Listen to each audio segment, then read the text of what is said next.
Okay, today's Daily Cyber, what I'm going to be talking about is data security and just the importance of it. And then I'm going to go into a little bit of kind of personal cybersecurity things that I'm working on and what I'm doing. So let's hack at it.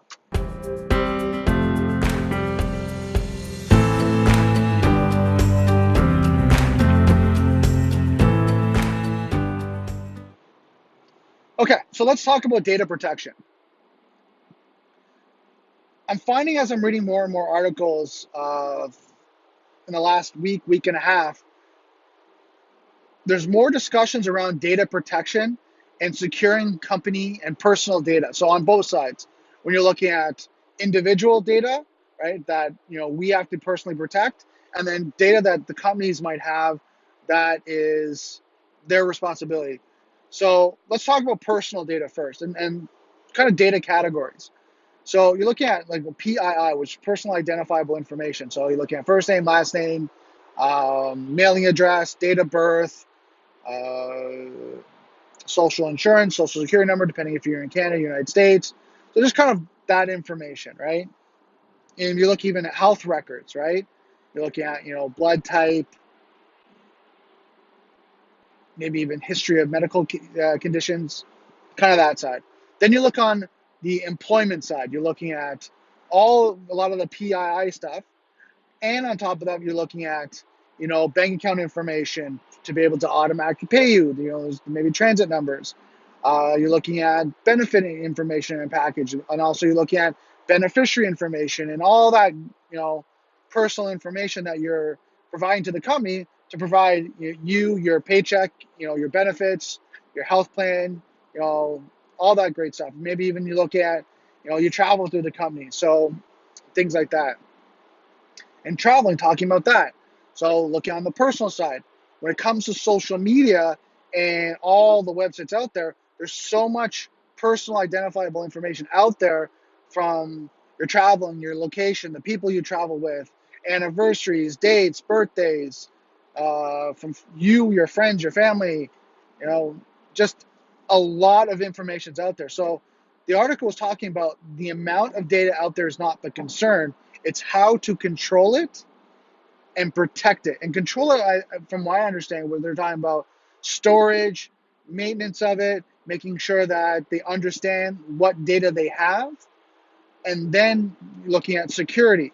How are they encrypting it, protecting it, making sure that it can't be compromised? All right. So these are important things that we have to look at, and two sides of the coin. So first, for us, we have to look at how are we going to protect our data. What are we doing on our due diligence? If you're giving data to anyone, be it a company, you're putting on your laptop, you're storing on Dropbox, Google Drive, OneDrive, Facebook and Twitter, social media, any of the sites, how is that data being protected? Right? Is there some sort of security that needs to be in place? And are you doing your due diligence? Not, oh yeah, I read an article or I read in their security best practices that they have this type of security. Okay, great. Yes, I'll trust in that. No, do your due diligence. Make sure it's working. Test it, ask questions, really get into it, because if it gets compromised, a lot of times what happens is, oh well, so what? Sorry, we just send you a notification that your information has been compromised. Now it's your responsibility to go out and do your recovery and your remediation. So if that means, and I've seen this time and time again, where people's identities get stolen, their credit cards get stolen, and now they have to go around and start putting up credit alerts, calling the credit bureaus, being it Equifax, TransUnion, calling their credit card company and getting their credit card canceled and changing that all over. And then if they have automatic payments, getting that all updated and changed over to, with the company. So it could be, a couple hours of work to maybe even a week or so of work. So depending on the depth of the compromise. But it comes back down to the individual. Flip the coin now, look at companies, right? And look at the information they store, right? And how they're protecting it. Now, enterprise level environments, large corporations, do their due diligence and have security teams on this, right? The only concern and challenge I've heard from talking to a security expert is just the time, because they're dealing with so much on the security side of different areas of security that they're looking at protecting, to do a tabletop exercise, a scenario, uh, do a disaster recovery scenario to make sure everything's working, it's recovering properly. Sometimes it's not in their roadmap because they just got so many other things they're working on. This conversation is to mid-sized companies and below that might have IT people, but they're not specialized in security, and they're not looking at this, day in and day out on how to protect themselves and protect the data, because it's kind of more that set it and forget it, let's move on, we got other things to work on. My advice now is with GDPR, PIPEDA, and how they're really enforcing how you're looking at your data and protecting it, is that you need to do your due diligence. You need to look at how you're protecting your data. And if you're not doing this frequently, monthly, quarterly, at the least, then you're leaving yourself to potential compromise because you don't know how the systems are working. And I do understand that a lot of people put in, great technologies and solutions, but you got to test them. You got to make sure a patch, an update didn't change something that now when you go in, it's not working like it should, right? Maybe someone put data what they should. Maybe something moved something. Like whatever that scenario could be, you need to look at how your system works, right, and making sure that you're testing it. So that's kind of my coverage for this video when it comes to data protection, things you need to look at. Going back through just quickly, one, personal data, if it's your individual data, you got to do your due diligence. You got to get out there. You got to do the research and make sure that you're protecting your data, and your data is being protected where you're storing it. Right? And you have to make sure that it's being protected. And then put in levels of encryption if you need to add that layer of security. If you're a company that's protecting your data, you got to make sure you have data loss protection, a data policy and proceed, like data documents. So even like you look at a data loss prevention document saying, what do you do in the case of an incident management tool or report, policy procedure saying, what do you do in this case? You got to look at have the technology in place, making sure that you have a disaster recovery solution in place. You have when your data is being stored at rest, how is it being, securely stored and encrypted and protected?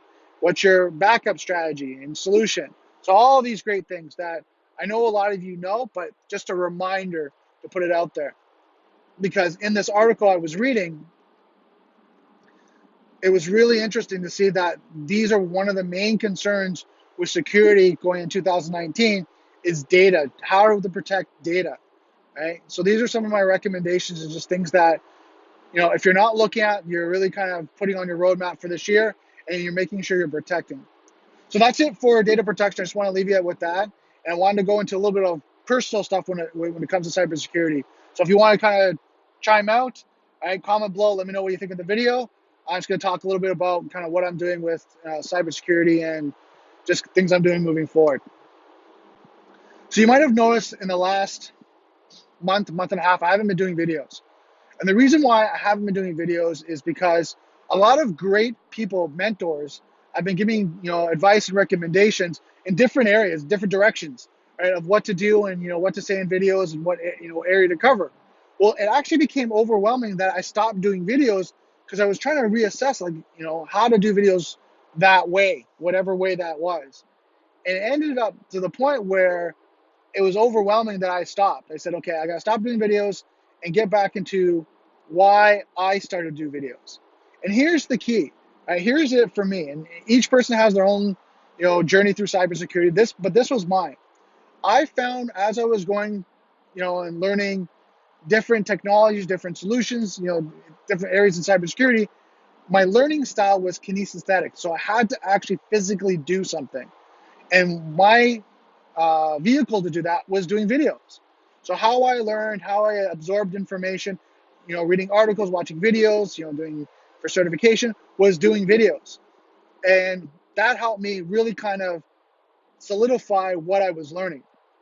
If I heard it, saw it, sat in a class, I would learn it and understand it, I'd comprehend it, but in a short period of time, I would not retain it for, probably more than a couple of days. And then someone would say, "Oh, do you remember that?" I'd be like, "Yeah, I kind of remember that." But I know when I do videos where I actually apply it, I remember it. So that's why I was doing videos, and that's kind of my main focus. And that's why I'm getting back in to do it, because I'm really passionate about learning and understanding cybersecurity. And a truth of this for me is I'm a student of cybersecurity. It doesn't matter what level of person I'm talking to, right? When it comes to C-suite people to someone just starting out, I believe, this is my personal opinion, I learn from everyone. I learn from the C-suite people that have 20, 30 years experience in the industry, and from someone that's starting out in the industry, I learn from them as well. Maybe a new look, a new way of seeing something. And I think that's important for us to think about when we're in IT, cybersecurity, is because of the technologies and things that are constantly evolving and changing. We're always learning, and we're always a student of cybersecurity. So that's why I do these videos, and that's why I'm getting back and doing them, is because I had to remind myself why I'm doing the videos, why I'm getting out there, and why I'm passionate about doing this. So that's it for today's video. I'm gonna leave it at that. Just wanted to kind of, share kind of my journey and what I'm working on and why I'm back into doing videos and why I'm so excited about cybersecurity. So just remember, software is hackable, being connected is vulnerable. I'll see you next video.